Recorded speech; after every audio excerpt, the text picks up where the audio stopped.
ठीक है। And also promoting organogenesis in seed plant. जब आप इसके बारे में पढ़ोगे आपको यहाँ से इंफॉर्मेशन मिल जाएगी ये अभी जीन्स होते क्या है। इसमें इसके अंदर ना दो मेन डोमेन्स होती हैं, एक होती है जिंक फिंगर डोमेन, ठीक है, और एक होती है कंजर्व जेबी डोमेन। ये दो डोमेन बड़ी इंपॉर्टेंट है इसके अंदर ना। अब जिंक फिंगर डोमेन इसमें किस तरह की होती है, नॉर्मली आप पढ़े कि जिंक फिंगर डोमेन कितनी टाइप की होती हैं और कौन सी ऐसी टाइप है जो येबी के अंदर होती है। जिस तरह जिंक फिंगर डोमेन के बारे में ये पढ़े, जिंक फिंगर डोमेन में आपको थोड़ा सा बता देता हूँ, इसके बारे में डिटेल से पढ़े कि ये कितने। अच्छा, जिंक फिंगर डोमेन नॉर्मली वो होती है जो नॉर्मली डीएनए जितने भी बाइंडिंग डोमेन होते हैं ना, ये जो ट्रांसक्रिप्शन फैक्टर्स होते हैं, ट्रांसक्रिप्शन फैक्टर्स वो होते हैं जो डीएनए आरएनए प्रोटीन बनने के बाद वो दोबारा न्यूक्लियस में चले जाते हैं और influence the expression of many genes. तो जिंक फिंगर डोमेन नॉर्मली हर उन नॉर्मली जितने भी ट्रांसक्रिप्शन फैक्टर जीन फैमिलीज होती है ना, उनके अंदर जिंक फिंगर डोमेन होती है। Zinc actually help the protein to bind with the DNA, ठीक है। Zinc finger is a small protein structural motif characterized by the coordination of zinc ion which stabilize its fold and allow for the specific interaction, जो कि एक बहुत specific interaction होता है उसके अंदर। अच्छा, अब आपने देखना है कि जिंक क्या करता है, कि zinc finger typically coordinate zinc ion को क्या करता है कि वो डीएनए के साथ बाइंड करने में हेल्प करता है। अब हमने ये देखना है कि what specific type of zinc finger domain in JB वो कौन सी होती है।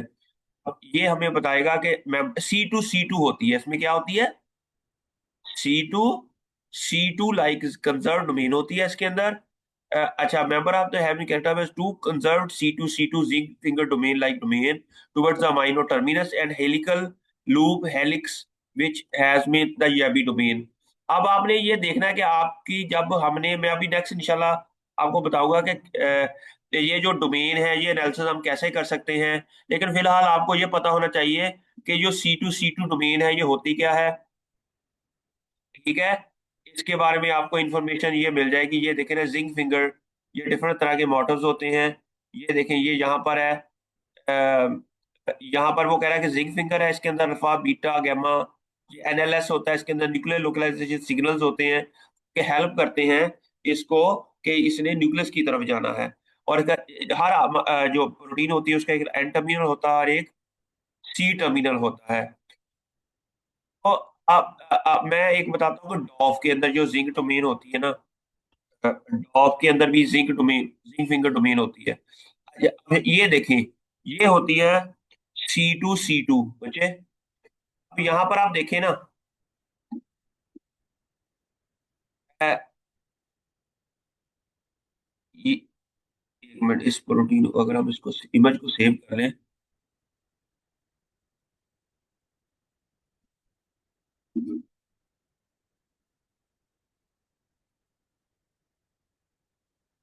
नजर आ रहा है। ये देखें यहाँ पर जो जी सर। जिंक फिंगर होती है ना, अक्सर उसके अंदर क्या क्या होता है, इसके यहाँ पर जिंक होती है, यहाँ पर सिस्टीन, यहाँ पर अगर यहाँ पर सिस हो, और यहाँ पर हिस और यहाँ पर हिस हो, इसे कहेंगे C2H2। क्या कहेंगे, C2H। ये देखें यहाँ पर एक माइनो एसिड, दो माइनो एसिड, तीसरा माइनो एसिड, सिस्टीन आ जाती है, फिर माइनो एसिड, फिर माइनो एसिड, फिर इस तरह एक रिंग टाइप की स्ट्रक्चर बनती है। फिर यहाँ पर हिस्स है, ये हिस्स है, ये चारों amino acid they bind with zinc. जब ये जिंक के साथ बाइंड करते हैं ना, तब जाके ये डीएनए के साथ बाइंड करते हैं। अब ये जो जिंक फिंगर डोमेन है ना, इसे हम कहेंगे C2H2।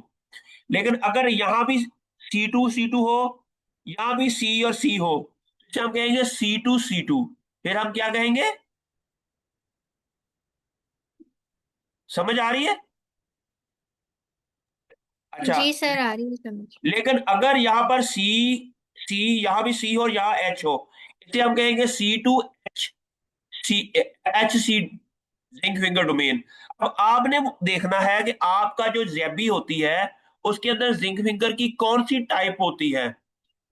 किसी में C2H3 होती है, किसी में इस तरह डिफरेंट टाइप क्या आप जिंक फिंगर जीन फैमिलीज होती हैं। ठीक हो गया।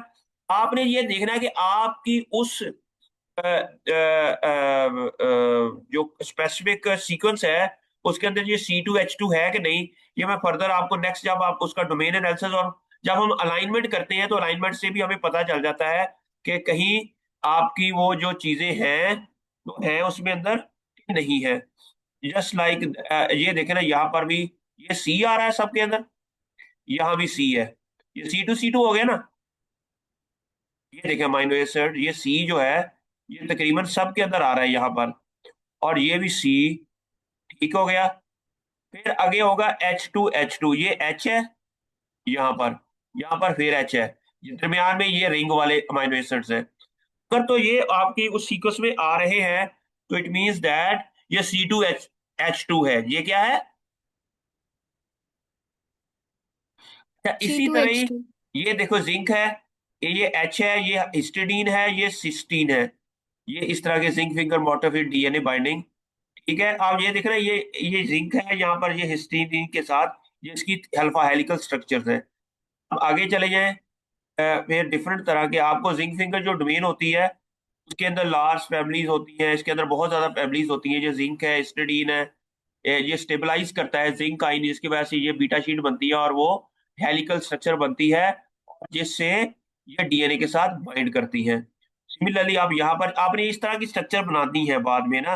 मैं आपको बताऊंगा कि ये C यहाँ पर C और C है, ये गाटा मोटिफ के अंदर जिंक फिंगर है। यहाँ पर भी C है, यहाँ भी C है, यहाँ भी C है, और इसलिए इसको C2C2, ये डॉग डोमेन के अंदर भी C2C2 होती है। ठीक है। उसके बाद फिर आ जाओ, zinc finger is a DNA binding domain with zinc ions enabling specific binding to the DNA. अब आपको पता होना चाहिए कि मैं जिस प्रोटीन पे काम कर रहा हूँ या कर रही हूँ उनके अंदर कौन सी जिंक फिंगर डोमेन है, और क्या वो डोमेन आपकी तमाम YABI जीन के अंदर है कि नहीं। अगर वो नहीं है तो हम कहेंगे कि ये जो जीन है ये अपना जो फंक्शन है वो लूज कर चुका है। ठीक हो गया। और उसकी वजह से क्या होता है, ये देखो ना, ये डीएनए के साथ बाइंड कर रही है, ये जो हिस्टडीन सिस सिस सिस, ये हिस्टडीन है, ये भी हिस्टडीन है, ये इस तरह की ये स्ट्रक्चर्स होती हैं। जिंक फिंगर, ये देख ना, जिंक फिंगर इसको कहते हैं, क्या कहते हैं? आपको यहाँ पर बहुत अब ये देखें, ये फिर उन्होंने ये CCC है, ये क्या है? C2CH। समझ आ गई आपके बच्चों? ये C2H2 भी होता है, C2H2 ये वाली, ये वाली जो जिंक फिंगर डोमेन है, ये C, फिर दो के बाद C, फिर H, फिर तीन के साथ H। समझ आ गई आपको? ये आपने भी फाइंड आउट करनी है कि आपकी प्रोटीन के अंदर ये इस तरह का पैटर्न आ रहा है कि नहीं। जिन जिन प्रोटीन के अंदर ये पैटर्न होगा वो नॉन रिडंडेंट है, कि वो अपनी ओरिजिनल फॉर्म में है, इसमें वो YABI डोमेन होंगी। अच्छा, अब है सिमिलरली आप यहाँ पर जिंक, सिस्टीन सिस्टीन हिस्टिडीन, यहाँ पर आप इसको वो चीजों को देख सकते हैं। ठीक है। आप लोगों ने आप समझ, इसी तरह ही जब आपने इसके नेक्स्ट है जो YABI डोमेन है, what is the characteristics of YABI domain. अगर हम कहें कि YABI डोमेन या क्या होती है कैरेक्टराइजेशन, इसके अंदर दो डोमेन होगी ना, एक तो YABI डोमेन है। अच्छा, अगर हम इसके बारे में पढ़ें कि YABI डोमेन क्या होती है, मतलब आइडेंटिफाइज हुए जीन स्ट्रक्चर्स के अंदर, अगर हम इसको सर्च करें, YABI जो searching for the domain YABI characterization के, इसको हम कैसे correct, YABI gene code of plant specific, इसके अंदर एन टर्मिनल के ऊपर C2C2 जिंक फिंगर डोमेन होती है। क्या होती है? ठीक है। और उसके अलावा जो C टर्मिनल है उसके अंदर YABI डोमेन होती है, हेलिक लूप हेलिक्स मोटिव होता है, that is crucial for DNA binding और transcriptional activation, repression, nuclear localisation. Key features क्या होते हैं? HMG बॉक्स होना चाहिए, C टर्मिनल बॉक्स होना चाहिए इसके अंदर, अब ये कैसे पता चलेगा कि ये मोटिव या ये है उसमें? उसके लिए आपको ये देखना, ये भी है, ये सारा स्ट्रक्चर आपकी जीन के अंदर होना चाहिए। यहाँ पर यैबी वाला मोटिव, यहाँ पर जिंक फिंगर मोटिव, इसके अंदर ये चीजें आप लोगों की ये होनी चाहिए। ठीक हो गया? तो फिर आपने लिखना कैसे है इसको? जिनोम वाइड एनालिसिस करके वो आप पेपर देखें। मैंने ऑलरेडी टोल्ड यू दैट कैसे आपने इसको अ, अ, ये जिनोम वाइड हम अगर लिखें,